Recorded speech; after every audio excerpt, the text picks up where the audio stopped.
Malo soy fua. So I'm an older guy. My kids call me an old man.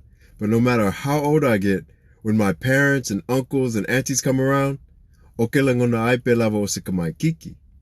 I respect them from that position. One way my cousins and I show that respect is by knowing our place. Ole upu ole aso, or Tulaga, which means status, place, position, standing. My whole life, our elders, they'd argue about this, they argue about that, they tag team, double team, switch teams. Epe lavo ole WWE. The way my cousins and I stayed in a loving position with one another, eui lava inga pe afai el okama versus lokama, is we stayed in our place.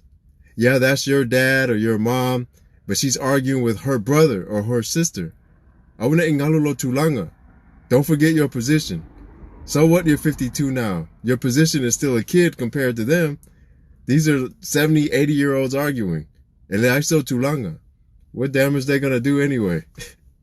When they're done, this will pass and everybody hashtag Aingamumua all over again. I've seen it too many times. It's a family. That's what families do.